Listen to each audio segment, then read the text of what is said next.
MMA True Believers? I am Jason Burgos for Sherdog.com, and in this latest edition of the Coronavirus Chronicles, I have the pleasure of speaking with one of my favorite people in this MMA business. He was the inaugural PFL middleweight champion and a newly minted millionaire in 2018.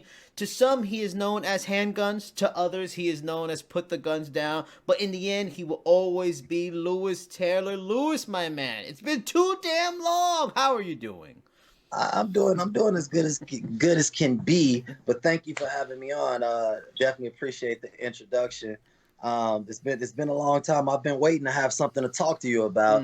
The coronavirus has affected us all. I guess we'll get into that later. Now, I had to get this set up for the first question, because what blows my mind when I think about it is this picture right here that I have, we took at PFL Season 1 PFL the Championships. This one right here, one of my favorite pictures. Big fan of this one. And what's crazy about that, that was the last time we saw you compete in a cage. It's been 16 months, and I have so many questions. First, let's go to what happened to start Season 2 of the PFL. For those that may have forgot, they shed the entire middleweight division in Season 2 and 3 after you won it. You tried to make 170 that year, but the New York State Athletic Commission wouldn't allow it when you were about to fight Chris Curtis. So tell me as much as you can about why the Athletic Commission wouldn't let you fight that fight. Well, they have I guess a little known clause. New York is very anti, MMA anyway.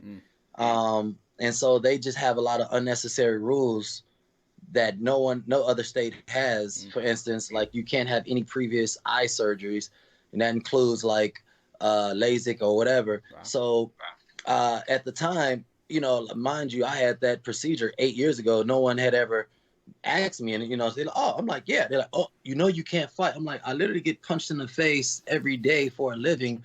Who cares about what you're talking about? But you know how you got some doctors that always want to make some extra rule, like, it makes no sense. But it is what it is.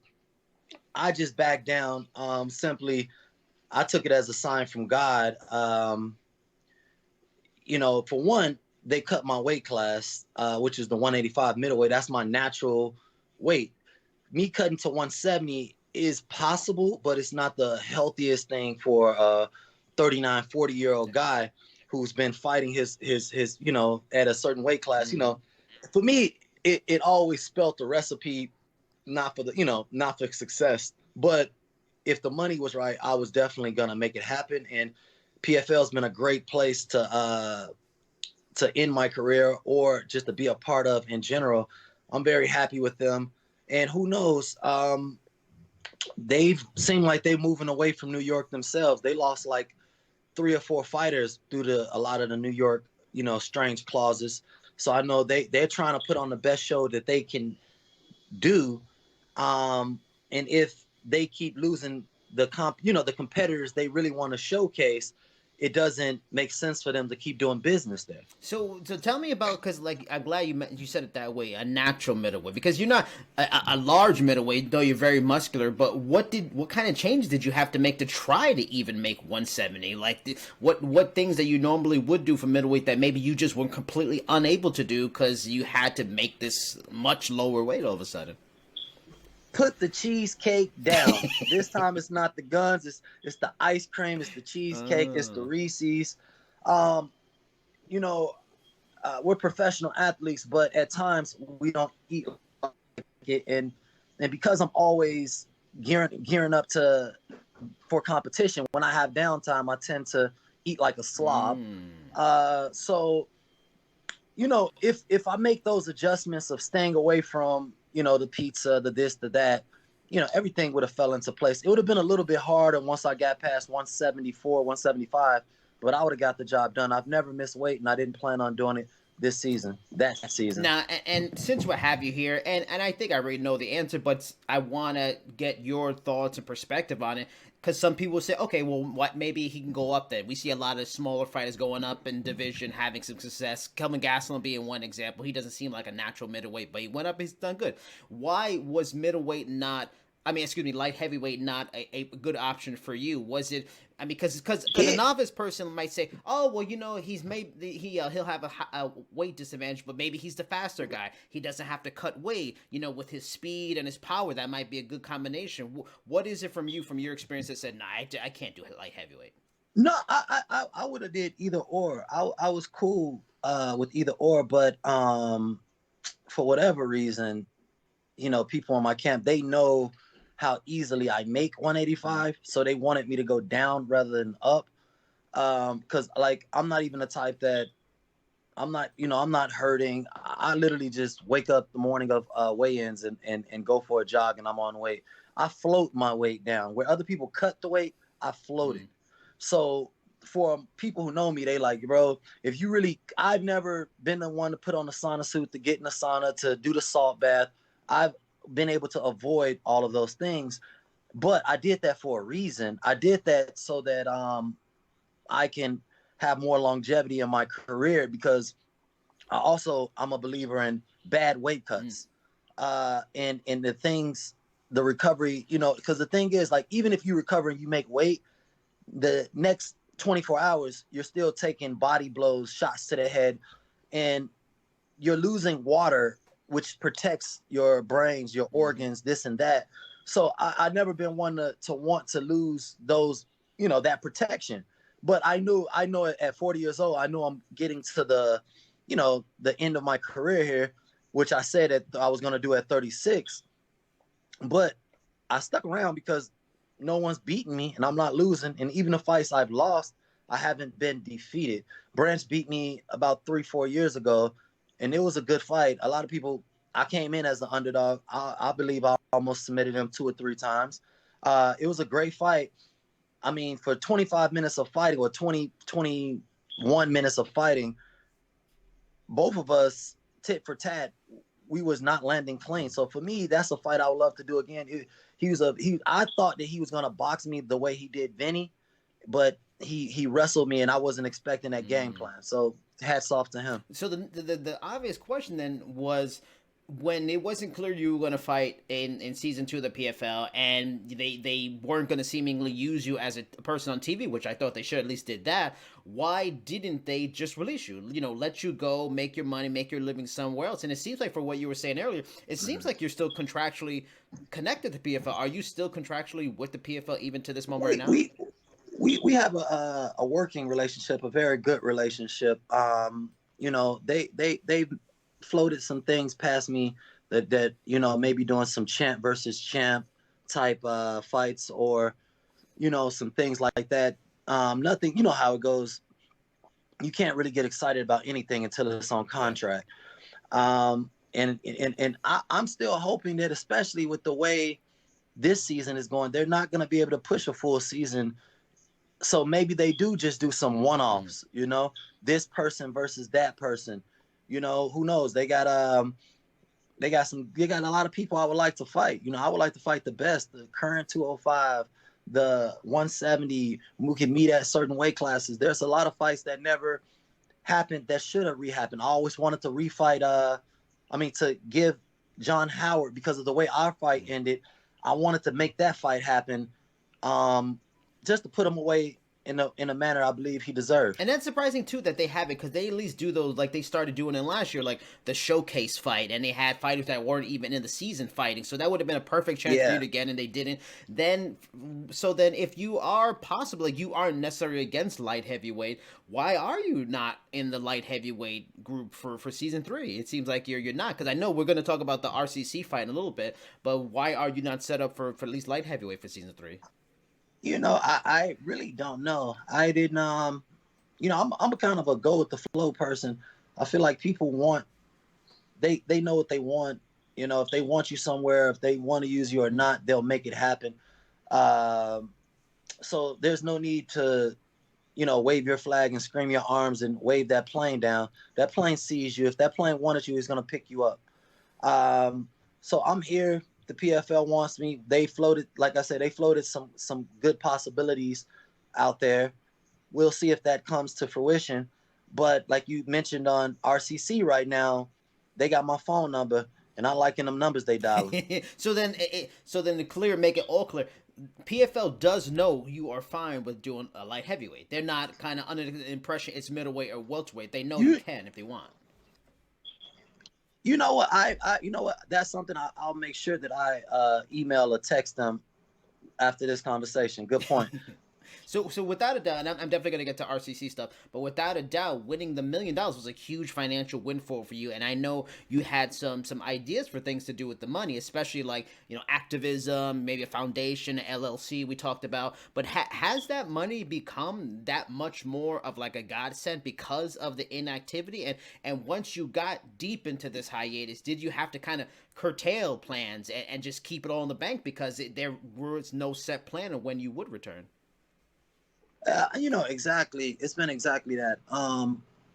Unfortunately, last year I had trained for the 170-pound competition. I was cutting weight, and then right after that, I converted to Islam, and so I had a lot on my plate spiritually, and then physically with training for the tournament. So once the realization, I guess around May, happened that I wouldn't be in the PFL season 2, you kind of finally get the vacation you've been wanting since January, because New Year's ended.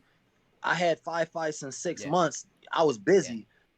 And then we stopped for like a month, and they tell me about season 2, and they started it sooner than I expected. So I was right back in camp. So I'm looking at properties, trying to get real estate. I'm looking, to see which businesses. And then also, like I said, around February, I found myself spiritually becoming a Muslim. And then I had Ramadan, which is a month of fasting. So right behind, I had those things occupying my thought process. And I'm not used to juggling, once you used to chewing bubble gum, you can learn to walk. But you never done, That's old school. You're showing the age, Lewis. I love it. My puppy on the alarm. Yeah. But so you are not in an easy spot in that you have had this inactivity, and that millions, the million after taxes definitely won't last forever. Where are you at, like, financially? Did you invest in, not even just the million, but in over the years and stuff like that? The thing is, we still we're comfortable. And I'm a person who never believes in living beyond their means. So everything I have, I own. I don't own anything extravagant, and I drive a Ford Fusion. My wife has a Ford Equinox, a Chevy Equinox.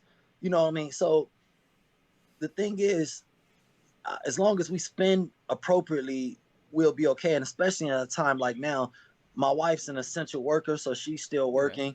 But the blessing of MMA allows me to be home and taking care of my kids and spending more time with them, where a lot of people might be suffering. That's one thing I always will thank MMA for long after I'm done fighting, is my kids are 11 and 10. And since I've been on this journey, I haven't had to miss a day from them. So, but suffice to say, like, you're not set up yet to the point where you can continue on without fighting. You still need to get a few more years out of fighting before you can call it a day. The thing is, the thing, like, when I look at finances about starting a business or this or that, and then the money that's still on the table within MMA. So like me walking away right now, although I don't have to fight, it's like, I can still go fight 1 or 2 more times and make what I would have made in a year or 2. So even if I am going to do my own business, why not put a couple more years of cushion in between, because they always say you need 5 years before your business is success or failure.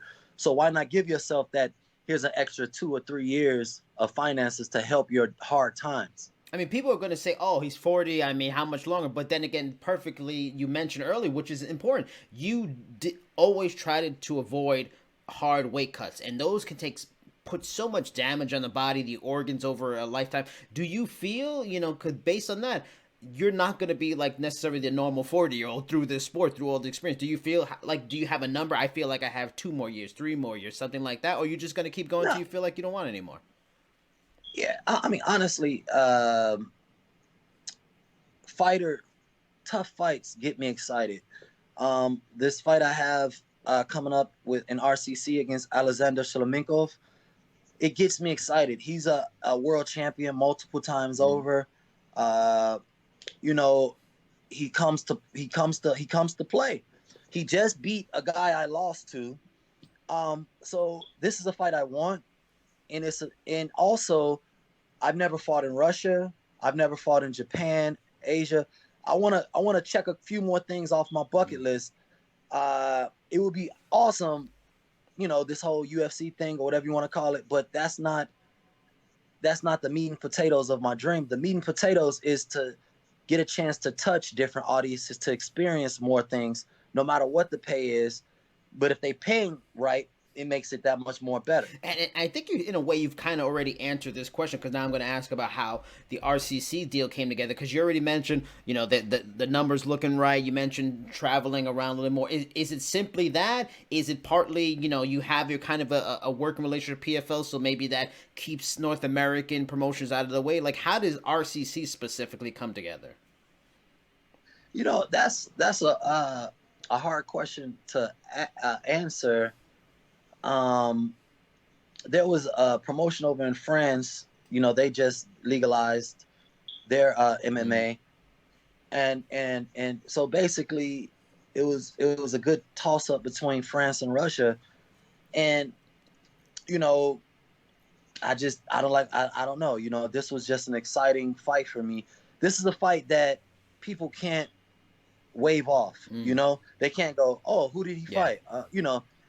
So this, he's a tough competitor. He's younger than me. He might not be in Bellator anymore, but he's still, his name carries weight. And especially in that country. And I love the fight. I want to see that fight, because the selling former Bellator middleweight champion versus PFL middleweight champion is an easy sell. Now, I interviewed Georgia Karahanyan after he had fought an ACB.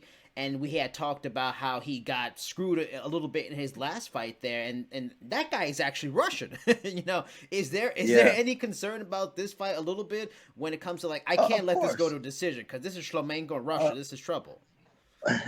100%. No offense to any Russians, but 100%. But again, if you know my style of fighting, then Luke, I got to go to work. I mean, I'm not going in there to get decisions anyway, so I'm not the kind of guy to, if I lose a decision in Russia, will I be pissed if I believe I won? Yes. But I know what the cards are. I know what hand I'm going to be dealt. My job is to put them away. I'm not going in there to win a decision. I'm going in there to put them away. So if I don't put them away, it's a loss a little bit to me anyway. So it is what it is at that point. Tell me about what is going on for you in Chicago and dealing with the virus. I know all about how bad it is here in New York City, and Chicago's had really, become another hotspot in the country in the last few weeks. How have things been for you and the family with the stay at home? And also, have you been thrust, like I have as a parent, into being like a de facto teacher's aide, having to do like homeschooling with your daughters? The first week or two was very difficult. We got behind on some of their homework. That first week. Yeah, switching from the online platform and trying to get the kids to understand how to jump into that, and then submitting their work. But thank goodness they learned fast. We got over those first couple weeks, and like this week, it's nothing more than me telling them their times and just following through. So now it's smooth. I don't have to pay attention to them. But I'm sorry, I forgot the first part of that question. Oh, Chicago and the coronavirus. Chicago hasn't been hit as hard as New York. And it doesn't, like, when I see the news or any of the features from New York, it seems a lot darker, especially in some of the urban areas where it seems like they're just being overwhelmed. I associate with a lot of the nurses, a lot of doctors in Chicago. A lot of them, they want their slice of pie now. They feel like yo, we're putting ourselves on the front line. Again, they're trying to reiterate the message of stay your ass at home. And the thing is, they want to be appreciated, and so now is the time to appreciate them as much as you do. For me, they are the modern military. For me, this whole epidemic, a pandemic, has showcased that the first liners, the nurses, the doctors, are our modern day military, and I believe they should be treated as such. They are literally in a heat of battle. Who wants to, like, we want to stay home to avoid it. They're going to work right where it's at, trying not to bring it home to their families. And I told, and for me, I'm lucky in that I can do the MMA work from home, but my regular job is at least still paying me to stay home. My girlfriend, she has to go out twice a week and go on the subways and stuff like that. You mentioned off the recording that your wife is an essential worker. Has there been a lot of fear for you just as her husband, but also daily she's feeling a lot of stress having to go out and deal with this kind of stuff? She was one of those people who I literally throw the phone down, turn off the TV. At some point you got to tune that. It's here, it's reality. Tune it out. She goes out, and she, more than anything, her biggest stress is not bringing the coronavirus home. It's making sure that we're prepared as a household for whatever might come if it goes longer, and making sure we got that extra roll of tissue paper, sanitizer, or whatever we might need, water. So the thing is, she manned up on that end too, because like I was doing my part as a man, taking care of those things. Then I turn around and hey, she grabbed the roll too. So that helps. That we're both watching. We're both doing our part. Not we don't even know that the left hand's doing and took care of business until we see the right. But everything's been going smooth though. But she stays home as much as possible, and she does a lot of her things outside of the businesses. But she goes in for 2-3 hours, come home, she immediately strips, hits the shower. She's doing her part, so no worries there. She's more anal than anybody else in the house. I took the kids out once, but they were outside like nothing was wrong in the world, and I'm like, y'all can't go back out. And last question, I mean, one of the interesting is I feel like when in terms of this particular issue with the virus, it seemed like it was more brought to attention because of Chicago, but it's a thing happening here in New York, in a lot of places that the virus seems to have more an effect on people of color and stuff like that, which is nuts. Now, one, I know you're into activism and all these kind of things, and your name is about the gun violence in Chicago. Like, what are your thoughts on that kind of craziness? And then also, just in general, do you know people of any race, family or friends, that have been affected by the virus? Do you know someone that knows somebody that's died from it or had it or something like that? Yeah. I have one friend in particular. For whatever reason, her circle's been devastated by the virus, but only one death and about 3 people recovered. We had a couple scares between my niece, who's like a year or 2 old, but the thing is, any sickness right now, you believe that it's the coronavirus. So you don't want to go to the hospital, period. Anything that looks like the coronavirus puts you in a sense of fear about the worst. So I've had my niece who went to the hospital, that had us scared. I had my aunt who went to the hospital, that had us scared, and then, so those hours and days of no communication, you're like, dang, you're just, that nervousness. But thank goodness no one has had any confirms with the coronavirus. So, but like you were saying about Chicago right now is almost business as general. We're starting to get, the shootings are starting to go back up again. Oh man. With the gun violence, robberies took off. A lot of stores were getting robbed. In particular, stores in the suburbs, which and that's the thing about it. People don't care when they hit the inner city, but when you start hitting the other areas, people, I'm like, but again, I feel like realize this whole pandemic, just, you never know how the world might turn.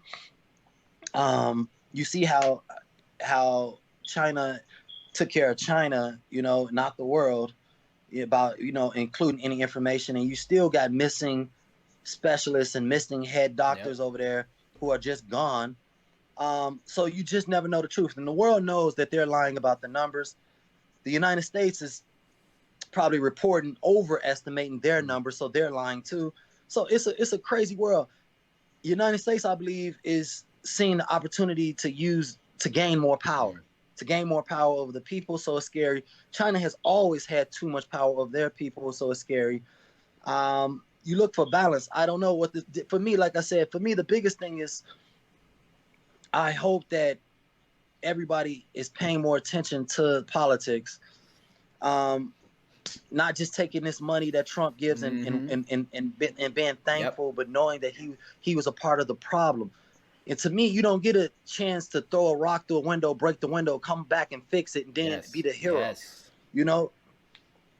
So it, like I said, it is. But I want, I would just like you said, I talk about gun violence, but on the other side of this pandemic, for me, the biggest thing is gaining more control as a people about these countries, knowing that us, the people, are the character of these countries, and not allowing the dollar or the government to be the almighty power that it's starting to become. Big pharmacy and all these corporations they're taking over, and right now they're in a minute they're trying to make it sound like mandatory vaccines that aren't even human tested, but people so scared over the virus they like sign me up. Now, last question then.